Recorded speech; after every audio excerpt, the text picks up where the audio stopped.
जय श्री श्याम भक्तजनों। सभी भक्तजनों को कार्तिक मास की हार्दिक शुभकामनाएं। आज हम आपको इस वीडियो में कार्तिक महात्म्य के 11वें अध्याय का वर्णन करने जा रहे हैं। एक दिन देवर्षि नारद जी ने श्री वेद व्यास जी से पूछा, हे वेद व्यास जी, ब्रह्मचारी, गृहस्थ, वानप्रस्थी और सन्यासी, इन चारों आश्रमों में से गृहस्थ आश्रम को ही क्यों सर्वश्रेष्ठ माना गया है? इस बारे में मेरी जानने की प्रबल इच्छा है। तब व्यास जी ने कहा, हे नारद, जैसे समस्त नदियाँ समुद्र में आकर आश्रय पाती है और सभी जीव माता का आश्रय पाकर जीवित रहते हैं, उसी प्रकार भिक्षुक, ब्रह्मचारी, सन्यासी, विद्यार्थी, गुरु पूजक तथा यात्री के 6 जीविका रहित होने पर भी गृहस्थों का ही आश्रय पाते हैं।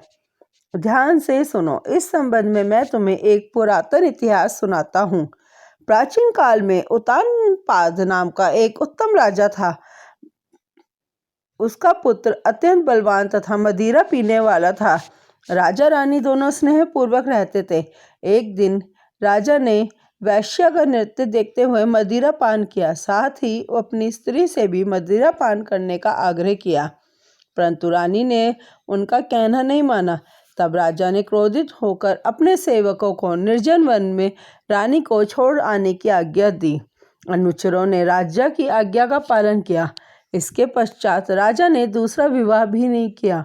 रानी के वियोग को सहन करते हुए राजा प्रजा का पुत्र के समान पालन करने लगा। एक दिन एक ब्राह्मण ने राजा उत्तानपाद के समीप आकर निवेदन किया, हे राजन, मेरी स्त्री का किसी ने अपहरण कर लिया है। इस कारण मैं अत्यंत दुखी हूँ। आप मेरी पत्नी को तलाश करवाकर मुझे वापस दिलाने की व्यवस्था करें। राजा ने कहा, हे महाराज, मुझे नहीं मालूम आपकी स्त्री को कौन, किधर और कहाँ ले गया है। इस स्थिति में मैं उसे ढूंढकर कहाँ से ला सकता हूँ? यह सुनकर ब्राह्मण बोला, राजन, छठा भाग कर के रूप में प्राप्त करने के कारण आप प्रजा के रक्षक हैं। मेरी स्त्री अपने घर में सो रही थी, वहां से उसे कोई हर कर ले गया है। अतएव आपका कर्तव्य है कि आप उसे कहीं से भी ढूंढ कर लाए। राजा ने कहा, हे विप्र, मैंने आपकी स्त्री को कभी नहीं देखा और न ही मैं जानता हूँ वह कैसे रंग रूप व स्वभाव वाली है, तब मैं उसे कैसे खोज सकता हूँ? यह सुनकर ब्राह्मण बोला, यद्यपि वह कर्कश स्वभाव की, कठोर वचन बोलने वाली, काले रंग की और कुरूपा है, तथापि मैं उसकी निंदा नहीं करता, क्योंकि वह मेरी पत्नी है और वो मेरी अर्धांगिनी है। यह सुनकर राजा ने कहा, जब तुम्हारी स्त्री ऐसी कुरूपा और क्रूर स्वभाव की है, तब तुम उसे प्राप्त करके क्या करोगे? उसके स्थान पर मैं तुम्हें अत्यंत सुंदर, शील स्वभाव की अन्य स्त्री दे सकता हूँ। ब्राह्मण ने कहा, हे राजन, मेरी पत्नी मेरे धर्म कर्म की अर्धांगिनी है, अतः उसकी रक्षा करना मेरा परम धर्म है। जो पुरुष अपनी स्त्री की सुरक्षा नहीं करता, उनके वर्ण संकर संतान उत्पन्न होती है और उसके पितर नरकवासी होते हैं। वैश्यगामी पुरुष का कल्याण कभी नहीं हो सकता है। जो मनुष्य ऋतुकाल के पश्चात अपनी स्त्री से सहवास नहीं करता, उसके पितर 1 मास तक उसके रुधिर में तैरते हैं। ब्राह्मण के ऐसे वचन सुनकर राजा अपने शस्त्रास्त्र लेके और रथ पर सवार होकर उस स्त्री को खोजने चल दिया। कुछ दूर पर जाकर उसने एक आश्रम देखा, जिसमें एक महान तपस्वी कुशा के आसन पर विराजमान थे। राजा को आश्रम में आया देखकर भी ऋषि ने उनका कोई आदर सत्कार नहीं किया। ऋषि कहने लगा, मैं जानता हूँ कि तुम राजा उत्तानपाद के पुत्र हो, मगर यहाँ किस कारण आए हो? राजा ने कहा, हे मुने, एक ब्राह्मण के घर से कोई उसकी स्त्री को हर कर ले गया है। मैं उसी की खोज में इधर आया हूँ, मगर न तो आपने मुझे अर्घ्य दिया और न ही किसी प्रकार का आदर सत्कार किया। इसका क्या कारण है? ऋषि ने उत्तर दिया, हे राजन, तुम अर्घ्य के योग्य होते हुए भी इस समय उसके पात्र नहीं हो, क्योंकि तुमने अपनी निरपराध स्त्री का वन में त्याग किया है। जहाँ स्त्री का यह धर्म है कि वह तन मन से पति की सेवा करे तथा उसकी आज्ञाकारी रहे, वहीं पति का भी यह धर्म है कि वह अपनी पत्नी का यथोचित सम्मान करे। जिस घर में स्त्रियों का मान होता है, वहाँ पर देवताओं का वास होता है। इसके विपरीत जहाँ स्त्रियों का निरादर होता है, वहाँ सुख शांति कभी रह भी नहीं सकती हैं। इतना सुनकर राजा अत्यंत लज्जित होकर पूछने लगा, भगवान, आप भूत, भविष्य और वर्तमान तीनों कालों के जानने वाले हैं। अतः कृपा करके बताइए कि ब्राह्मण की स्त्री को कौन हर कर ले गया है, क्यों और कहाँ ले गया है। तब ऋषि ने ध्यान धरकर कहा, राजन, अदिति का पुत्र बलाक नामक राक्षस उस ब्राह्मणी को हर कर उत्पलावर पर्वत पर ले गया है। तुम उसको ढूंढ कर ब्राह्मण का संयोग कराओ। यह सुनकर राजा मुनि को प्रणाम करके अपने रथ पर सवार होकर उत्पलावर वन में जा पहुंचा। वहां जाकर राजा ने देखा कि एक स्त्री विलपत्र खा रही है। ब्राह्मण ने जैसा बताया था वैसा ही रंग रूप देकर राजन ने उसे पहचान लिया और कहा, हे कल्याणी, तुम कौन हो और इस वन में क्यों आई हो। तब ब्राह्मणी बोली, मैं अतिरात की पुत्री तथा विलास पुत्र की स्त्री हूँ। मैं अपने घर में सो रही थी कि बलाक नामक राक्षस अपहरण करके मुझे यहाँ ले आया है। यहाँ लाने के बाद उसने न तो मुझे किसी प्रकार का कष्ट दिया और न ही मेरा अस्तित्व नष्ट करने का प्रयत्न किया। इतना होने पर भी अपने पति के वियोग के कारण मैं अत्यंत दुखी हूँ। राजा ने पूछा, हे ब्राह्मणी, वह राक्षस कहाँ गया है। तब ब्राह्मणी ने बताया कि वह इस वन के अमुक स्थान पर गया है।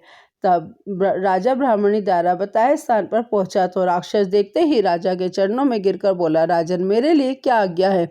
तब राजा ने कहा, अरे निशाचर, तू ब्राह्मणी को हरकर क्यों लाया है। यदि तू उसके साथ विवाह करना चाहता है तो ये अत्यंत कृपा है, और यदि तेरी खाने की इच्छा है तो वैसा कह। तब राक्षस कहने लगा, राजन, मेरे घर में अनेक रूपवती अप्सरा है।